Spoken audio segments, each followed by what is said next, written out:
I'm Deuce, that's Mo, and unfortunately we get some crappy NBA news to start the day, and that's it. Number 2 overall draft pick Chet Holmgren is going to miss the season after suffering a right foot injury during Jamal Crawford's Pro-Am over the weekend when he was trying to guard LeBron James. This sucks. That's it. That defines this whole situation. It sucks because the amount of times that we've already talked about in this offseason why I was excited to watch a team like OKC this year, because Josh Giddey has gained more experience. SGA is going to be healthy on the court. And then we saw what Chet Holmgren could do in Summer League. And it just sucks that we won't be able to experience that his first year in the NBA this next year. Yeah, there are so many ways you can go about this, and I know there are some people who suggest that because of his frame, he is going to be more injury prone. Well, Sam Presti, the OKC Thunder general manager, addressed that.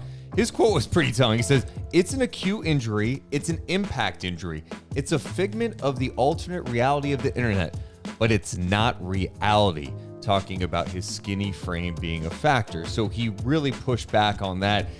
I do think when you look at what happened, it was a weird setup in Seattle. Like, you have these pro-ams that happen every year. They've happened every year for a long, long time. And apparently the game was canceled in the second quarter, according to reports, because of the condition of the court. It was apparently an unusually humid day in Seattle, combined with a full crowd, caused repeated wet spots and condensation. So that sucks, and they canceled the game. But there's this notion that, hey, the NBA and their owners, they're going to say, you guys can't play in these leagues. Guys, this is basketball. Like, they're going to play during the summer. If they weren't playing in the summer, you'd be upset about that. Yeah, this kind of stuff is going to happen anyway. And some people might come back to me after watching or hearing this and being like, but if you can lower the risk of it happening by not letting them play at all, then why wouldn't you do that? Well, you don't do that because you also want them to gain the experience, all the experience guarding LeBron James before having to guard LeBron James for the first time when it matters most, right? And so I just think that so many people want to always blame something, someone, whatever, when something bad like this happens. But even for Jamal Crawford, because he tweeted out after just basically saying like, hey, I know everyone wanted to come in. I had to stop the games just to protect the players. You know, let's make sure that we're all doing the right thing. Don't blame Jamal Crawford and hit the conditions on the floor on him. You know, it's just things happen. Also, Chet Holmgren, if this didn't happen now, doesn't mean that this couldn't have happened just on an NBA floor on a Wednesday. He could have done it getting out of the shower in the morning. Right. And I know I wasn't trying to get that visual of Chet Holmgren in the shower, but you have it in your head now. Yeah. It's there, and it's actually not going away anytime soon. Please go away. All right, so Chet's missing the whole season. You start trying to think, okay, what's this mean for OKC? I was kind of looking at OKC pre-Chet injury as a team that I think could be fun and competitive. Not saying that they'd be a play-in team, but also wouldn't be shocked if they did because of some of the things you mentioned. SGA, a big year for him. What can he do in a full season? Re-signing Lou Dort. That was something we talked about. Josh Giddey, the flashes he has shown not only last year during his rookie campaign, but in Summer League.